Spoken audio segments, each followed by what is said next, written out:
Baru-baru ini kita mendengar kabar di mana ada salah satu pemagang Indonesia ya. Dia baru kerja 4 bulan di Jepang dan eh, sangat disayangkan dia mengakhiri hidupnya ya, itu bunuh diri gitu ya. Kalau nggak salah daerahnya di prefektur Saitama, dan beliau juga kerja di bagian pipa, konstruksi pipa gitu ya kalau nggak salah ya, aku lihat informasinya. Ya, jadi di video kali ini kita bukan membahas tentang uh, kawan kita itu. Kita cukup memberikan ucapan belasungkawa saja ya. Jadi semoga beliau uh, amal amal-amal ibadahnya diterima gitu ya, dan keluarga yang ditinggalkan juga uh, agar bisa tabah dan menerima keadaannya.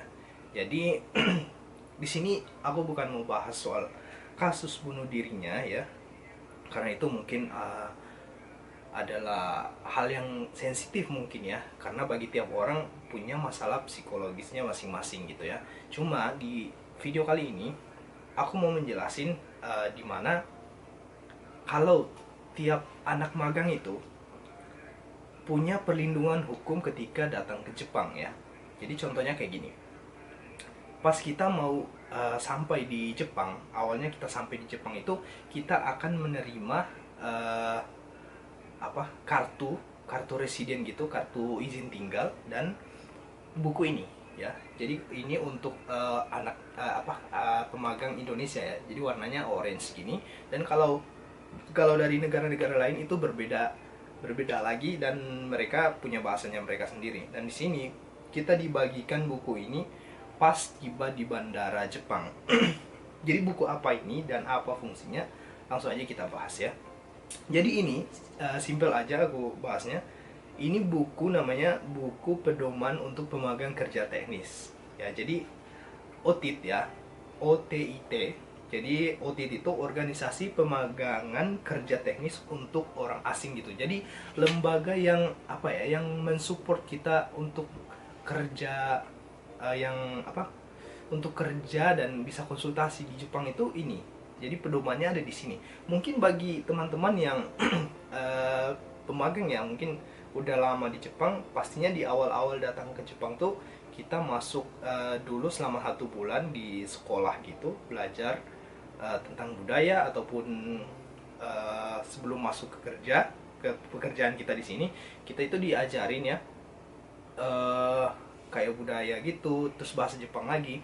Dan salah satunya juga ini, mungkin ada yang nggak belajar soal ini, tapi waktu aku masuk ke Jepang itu di sekolah diajarin soal ini. Jadi dijelasin secara rinci isinya apa aja, dan hak dan kewajiban kita ada di sini semua ya. Jadi secara singkat saja ya aku jelasinnya, karena di sini ada banyak ya. Berhubung kasus di sini, rumornya itu katanya beliau ini, teman kita ini, bunuh diri karena dia dapat tekanan kerja gitu ya, dapat perlakuan yang tidak disenangi di tempat kerjanya ya. Jadi langsung aja ke poin intinya, aku bacain di sini. Jadi mengenai pelaporan yang dapat kita lakukan ya, dapat Anda lakukan sebagai pemagang kerja teknis. Jadi contoh pelanggarannya misalnya, yang pertama, dipaksa untuk pemagangan kerja teknis dengan cara kekerasan, ancaman dan sebagainya. Itu yang pertama. Poin pertama udah langsung kena tuh di situ. Terus yang kedua, isi pemagangan kerja tidak sesuai dengan kontrak kerja. Nah, yang ketiga, paspor atau kartu tanda penduduk diambil dengan alasan untuk disimpan ya. Dan yang keempat, dibatasi secara tidak benar untuk pergi keluar gitu. Terus yang terakhir, ada kebebasan kehidupan pribadi dibatasi secara tidak benar. Dari 5 poin di atas, dari 5 poin yang udah aku sebutin tadi, 1 poin yang pertama itu yang emang benar merujuk ke kasus teman kita ini ya. Jadi ketika kalian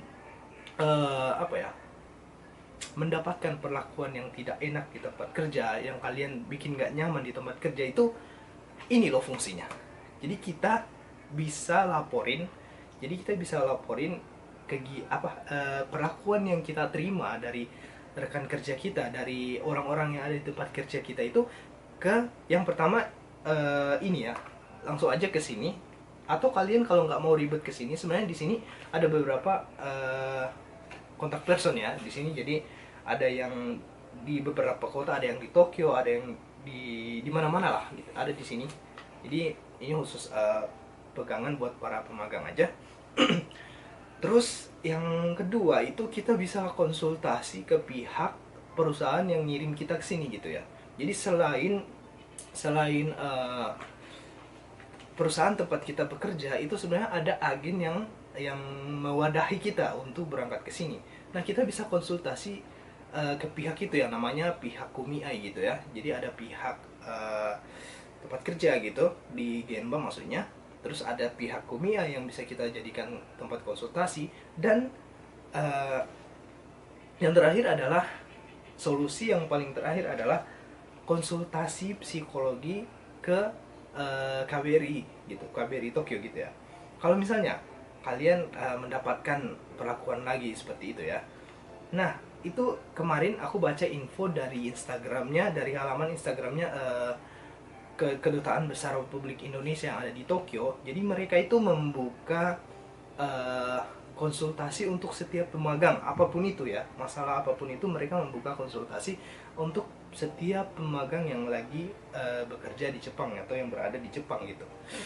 Jadi bebas aja gitu untuk menghubungi mereka, kalian bisa cerita masalah-masalah dan mereka akan cari solusinya. Jadi jangan pernah takut untuk cerita masalah kalian ke orang yang bisa memberikan solusi ya, yang udah maksudnya udah berpengalaman di sini dan orang yang udah tahu gimana sih Jepang itu ya. Itu aja sekedar sharing aja buat kalian kalau misalnya kalian khawatir untuk nantinya ketika dilapor terus kalian bakalan dipulangin ke Indonesia lagi atau gimana. Jadi jangan pernah takut untuk ngelaporin hal-hal itu guys ya. Jadi kalian punya hak, dan hak kalian itu didasari oleh hukum loh. Kalian dilindungi oleh hukum ketika kalian datang ke Jepang sini ya.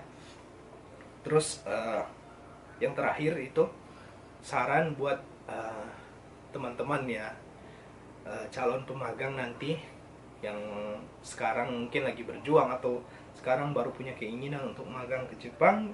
Jadi jangan takut untuk datang ke Jepang. Silahkan kalian bekerja ke Jepang dengan berbagai macam motivasi kalian. Mungkin kalian ingin merubah nasib mungkin ya, atau kalian pengen ngejar mimpi dari kecil udah pengen ke Jepang kayak aku ya. Terus kalian pengen mengeksplor hal-hal baru gitu di luar dari Indonesia khususnya ya, negara kita. Jangan pernah takut untuk datang ke sini guys. Jadi kalian tetap dilindungi oleh hukum. Lalu ini juga satu yang harus diperhatikan juga, kalian kalau datang ke sini tuh, kalau contohnya gini, misalnya kalian motivasinya itu ke Jepang kerja dapat uang banyak gitu ya, kalian mungkin motivasinya paling kuatnya di situ. Tapi sekali lagi di sini betul gaji yang akan kalian terima itu besar, tapi resiko kerja di sini juga besar guys. Jadi selain gaji, bolehlah kalian mikirin penghasilan di sini kayak gimana, besarnya kayak gimana, dan kalian berangan-angan dengan itu, bolehlah, silahkan, itu terserah kalian, itu bebas. Tapi bikin motivasi kalian itu jangan hanya sekedar mencari senangnya saja. Jadi kalian harus benar-benar mempersiapkan diri kalian untuk datang ke sini, terutama persiapan fisik, persiapan mental, itu yang paling penting buat kalian untuk calon-calon pemagang nanti yang akan datang ke Jepang. Jadi itu aja sekedar informasi buat teman-teman sekalian. Sekali lagi kita kirimkan doa untuk saudara kita, untuk teman kita, untuk kerabat kita, keluarga kita ya, karena kita di sini Kensusei itu semua keluarga. Jadi kita bantu dengan doa, kita kirimkan doa kepada kawan kita ini semoga amal dan ibadahnya diterima oleh Allah Subhanahu wa taala. Ya. Oke, dan keluarga yang ditinggalkan pun bisa bersabar dan tabah dengan kejadian yang menimpa mereka. Oke, sekian dari saya. Assalamualaikum warahmatullahi wabarakatuh.